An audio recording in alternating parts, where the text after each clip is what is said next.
Hello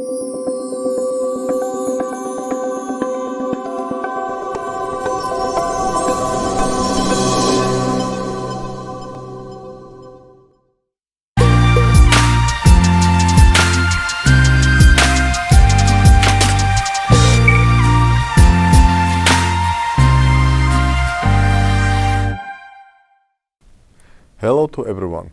This is Viewpoint on Noyan Tapan TV, and I am Benyamin Poghosyan.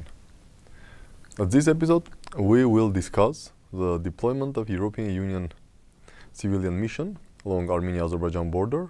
What does it mean? What Armenia should expect from this mission? What Armenia should not expect from this mission? And what's the deployment of European mission along Armenia-Azerbaijan border, the opening up of Consulate of Islamic Republic of Iran in Tapan may mean for the future of Nagorno-Karabakh conflict and Armenia-Azerbaijan relations.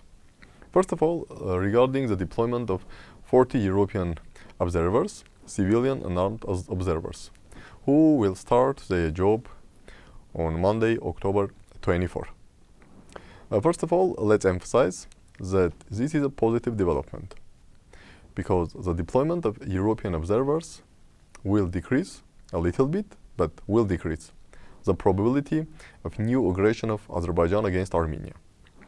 But here, we should put focus on the term decrease. And no one in Armenia should be overconfident that the deployment of European Union civilian mission along Armenia-Azerbaijan border will prevent or will preclude the potential new Azerbaijani aggression against Armenia. So both we should be satisfied that Europeans are here, that European Union reacted quite quickly to the request of Armenian government to deploy European observers along Armenia-Azerbaijan border, but also we should understand that this mission does not mean that Azerbaijan will not make another aggression against Armenia. So yes, the deployment of mission will decrease the possibility of new attack.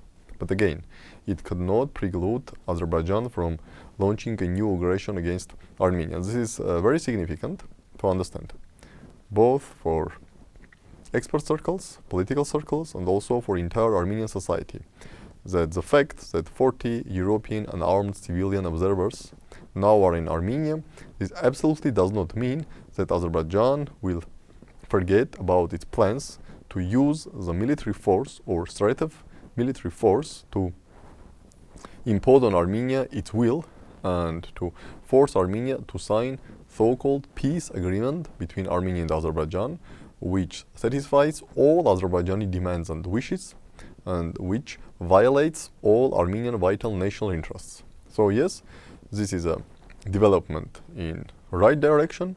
But again, this does not mean that the threat or the danger of new Azerbaijani aggression simply disappeared.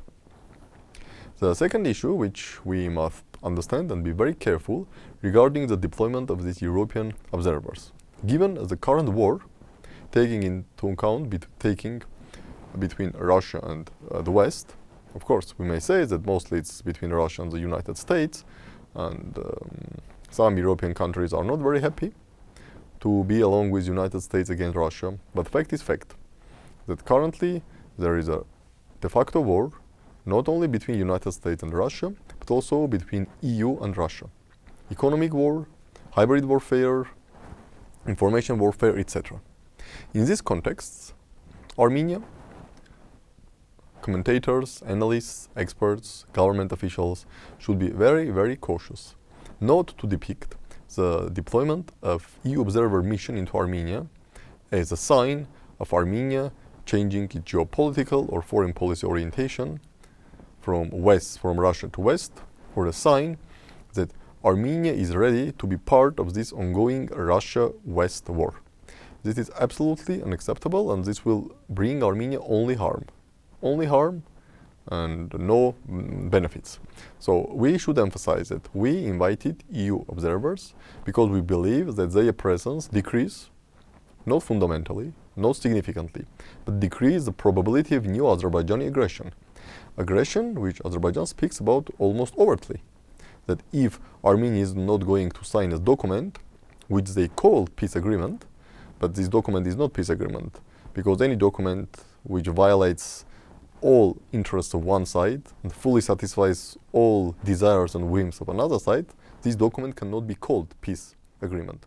So we should emphasize to our foreign partners, Russians, Europeans, Iranians, Americans, Indians, anyone, that we invite European observers because Azerbaijan clearly preparing new aggression against Armenia, and we believe that EU observers will decrease the possibility or probability of this new aggression. But our request towards the EU to deploy observers has nothing to do with Armenian foreign policy orientation, with Armenian foreign policy, with Armenia-Russia strategic alliance, and is nothing to do with the ongoing war between the West and Russia. Of course, some may say that in any case, few will believe what Armenia tells, and many still will perceive the deployment of Europeans in Armenia, CSTO and the Eurasian Economic Union member state as a sign that yes, something is going on with Armenian foreign policy. Yes, some people may think this way, but at least Armenia should not provide any signals that yes, we invited European observers because we don't like Russia, we want to change our foreign policy strategy, we want to be pro-West, we want to participate in West's war against Russia. This rhetoric should be abandoned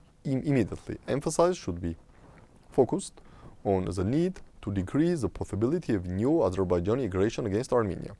And Armenia should say that we are ready to accept any observers. We know that we will have a 1 week fact assessing mission from OSCE, and now discussions are underway about potential deployment of CSTO observers. Armenia should say that we are ready to accept any observers from any organization, from any state, which will decrease the probability of new Azerbaijani aggression.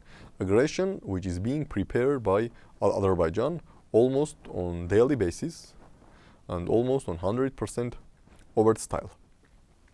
Another issue which may complicate the situation of Armenia is the fact that some, both in the Iran, in the West, in Russia, may believe that currently the Armenia-Azerbaijan relations and Nagorno-Karabakh conflict are being thrown into this abyss of Russia-West war. Again, this will not be useful for Armenia, and Armenia should send a clear messages that, for example, the decision to open the Iranian consulate in Tapaan, it does not mean that in the strained relations between the US and Iran or West and Iran in general, that Armenia made a choice towards Iran. No. Simply, it should be very clear that from Armenian perspective, we fully understand that Azerbaijan and Turkey would like to establish de facto, and probably in the longer run, de jure control over Syunik, and to establish this land corridor connecting Azerbaijan with Turkey. Definitely, this violates all Armenian national vital interests, and Armenia believes that because Iran is absolutely against on de facto or de jure control of Azerbaijan and Turkey over Syunik, that is why we are interested to see more Iranian presence in Syunik. The factor which again will decrease the possibility of Azerbaijan and Turkey to take control over Syunik. So it has nothing to do with relations between Iran and the United States, with ongoing nuclear talks between Iran and the United States. It has nothing to do with developing relations between Russia and Iran, the potential supply of Iranian weapons to Russia, which may be used or are being used in Ukraine. Armenia's position should be clear. This has nothing to do with global or even global geopolitics, Iran, US, Iran, Russia, Ukraine, Russia-West war. Simply, we will do everything to prevent de facto and probably de jure control of Azerbaijan and Turkey over Syunik. We believe that in concrete this issue, Armenian and Iranian interests align. That is why we are going to do everything to contribute more Iranian presence in Syunik region.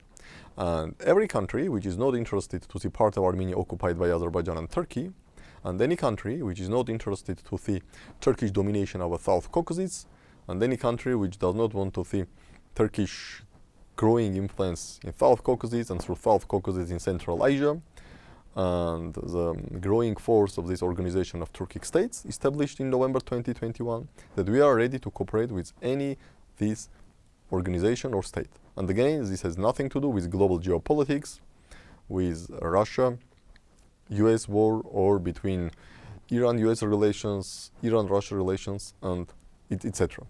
So the clear task of Armenia is, yes, to develop relations with any country, with any organization, which will decrease the chances that Azerbaijan will launch another aggression against Armenia.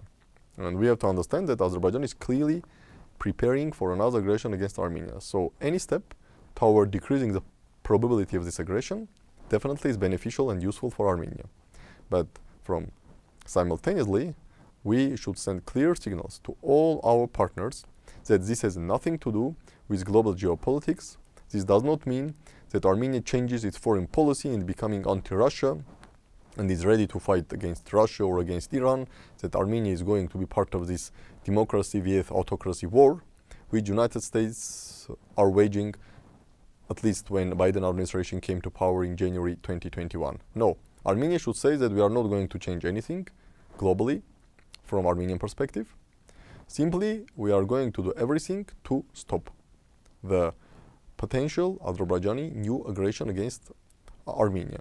And all our actions, including opening up of consulate of Iran in Tunis, the invitation for EU observers, the deployment of 1 week OSCE fact-finding mission, the potential deployment of CSTO observers, have very clear one goal: to do everything to not allow Azerbaijan to launch new aggression against Armenia, and to prevent Turkish and Azerbaijani control our Tunis, and to prevent the direct land establishment of direct land corridor between Azerbaijan and Turkey via controlling and occupying part of Armenia. Thank you, and we will meet soon.